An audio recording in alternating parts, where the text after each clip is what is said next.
Thank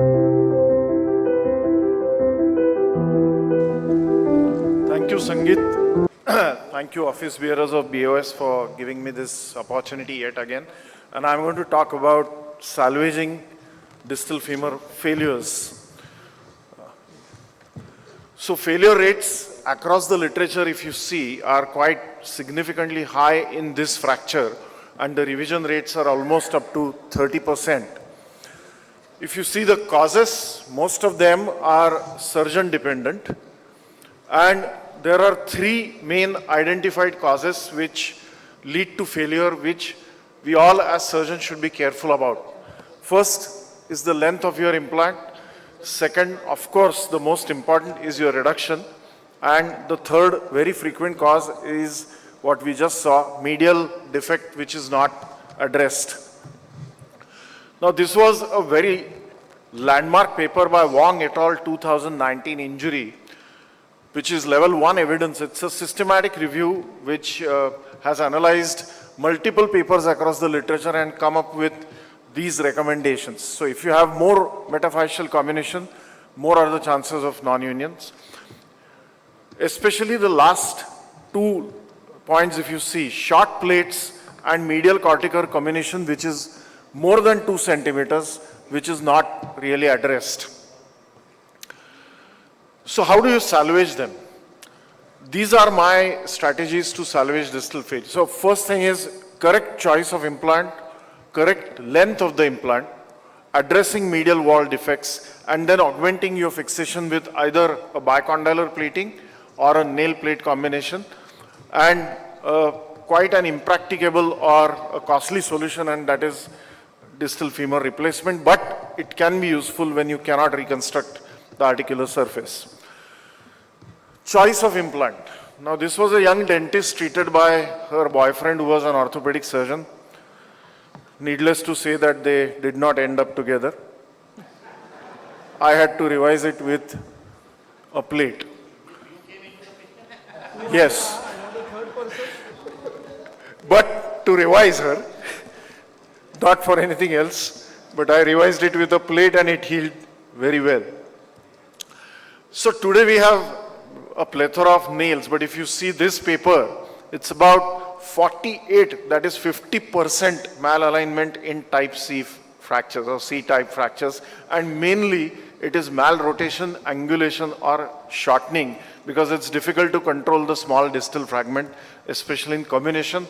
So choose the right implant. Today we have all companies providing with multi-lock nails, with multipolar locking and the locking bolts which lock into the nails, or augments like this along with the nail, which are very much available and therefore make your life easier.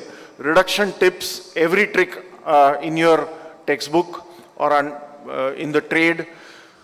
Reduce these fractures not in traction or in extension, but in flexion because of the special biomechanics, or use a shank screw or a joystick or bone hooks or whatever you want. Assess rotation and length correctly like Sangeet showed in his first case, draping both the limbs together. Now, what is a correct nail length? My take on that is choose as long as possible. Increase the working length as long as possible. Short nails is equal to failure. Also equally important is the distal length of the nail. So if you have a fracture like this, it's tempting to put a small nail because you can lock easily proximally, but then longer the better, especially in periprosthetic fractures, because you need to span the entire length of the plate, the bone. See what happens when you use a short nail. Now let's see a few examples. This was a 1-year-old post-op X-ray patient, came unable to walk, and he was not willing for another nail. I just told him that we need to use a longer nail and bone graft, but he was not willing for nail because this had failed. So I had to use a plate and a long plate, that too, and it healed in 1 year. Very interesting case. 4 months after he was operated by the index surgeon, he came with a huge swelling in the mid-thigh, severe pain, unable to bear weight, no infection, all parameters were normal. What do you think this is? Sangeet? The swelling was here. Instability, a short nail. It is not crossing the isthmus. It's a... No, what could be the swelling? We were dumbfounded with that swelling. It was a vascular aneurysm, probably iatrogenic, had to be clipped first, and then I revised it with a long plate and bone grafting, and it healed. What should be the length of the plate? Always avoid the short plate syndrome. This is the commonest cause of failure in distal femur, especially comminuted ones. It should be minimum 9 holes and 4 bicortical screws, not all locked. When you have a comminution like this, textbook mentions that the plate should be 3 times the comminution, so ideally it should extend here. So even if you are doing a MIPO, this was a MIPO done, and this healed predictably well in 6 months. That's the function. Look at this. First failure, 6 months post-surgery, the plate broke. So the surgeon revised with this plate. What will happen to it?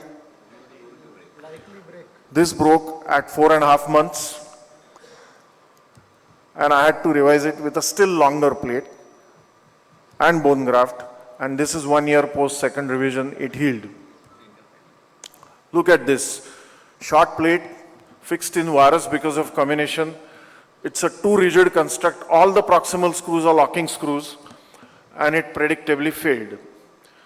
So this is when I revised it to another long plate, used 2 principles here of absolute stability. So interfragmentary along with a long neutralizing plate and bone grafting, and it heals at 1 year post revision. So in a spiral fracture like this, I would not hesitate to use as long a plate like this along with some interfrags, and it heals very well. Now the medial wall, it is clearly established now that if you have a more than 2 centimeter defect, you either need to use a fibular stud graft like Tanna sir said, or a medial plate with a graft, or any of the techniques like a cage, allografts, etc. Look at this, 3B open. Typically this is what happens, a telescopic reduction, lateralization of the shaft, and a golf club deformity, what Sangeet showed. So again, a 3B open, you could use, this is a floating knee. I used a fibular strut from the same side, and it healed well in 1 year. But don't do this. Now this was a 37-year-old engineer who came to me like this, almost about to fail. So I revised it with a dual plate and a fibula, double barrel fibula. And he was quite okay, but at 6 months, this was the picture. I was not really happy with it. He was walking with a stick. I waited, did nothing. At 1 year, he came back again, walking with a limp. He was still okay, but I was not because this was loosening. So I re-revised it with another medial plate and more bone graft. And this is his picture at 6 months. So when do you do a primary medial fixation? When you have a medial defect or very severely low porotic fractures, non-unions and periprosthetic low fractures. So if you have a bad bone with such a low fracture, do this medial fixation primarily, and it heals well. And it's been very well described. Through a single incision, you can do this. Infected non-union, implant removed, debrided, stimulant used with cultured antibiotic. This is 2 months post-op, and a dual plating done with bone graft. So dual plate is my go-to strategy when I'm dealing with revisions. This is 1 year post-op, and this is at 2 years post-op. Another similar infected, debrided, implant removed, dual plating, bone grafting, and result at 1 year. Usually does not fail when you plate on both sides and bone graft it. This is 3 months post-op. Anything going wrong there? This is what happened at 6 months. All the distal screws failed. 75-year-old porotic lady. I would have used a very long plate in this case. At 8 months, this was the situation. So I had to revise again with the same principle, dual plate, bone graft, and healed at 1 year. Sometimes even the dual plate fails. Now this was done and in a trivial fall, this failed. I did the same thing again with bone grafts, a lateral longer plate and it healed in 1 year. This is a combination of allograft with, no, this is only an allograft, no iliac crest, and it worked. So instead, when you can also use a nail plate technique, it has been described by Liporaci and works well when there is not a huge medial defect. For example, this was a chain smoker. At 3 months post first revision done elsewhere, he still had pain. I told him to wait, do nothing, but at 6 months he still had warmth, and now it was infected, CRP 300, HbA1c uncontrolled. So I did implant removal. The patient was not willing for another plate because 2 previous plates had failed, or ring, which was my plan, ring meaning LRS. So I had to then, this was at 2 months, infection had settled down, sugars were under control. So I used a long nail with a plate and it healed. This is at 6 months and this is at 2 years. So to conclude, to salvage your distal femur failures, use a longer plate, address your medial wall defects, and augment your fixation using either a dual plate or a nail plate. Distal femur replacement is an option with a customized implant. Personally, I have not much experience in it. Thank you.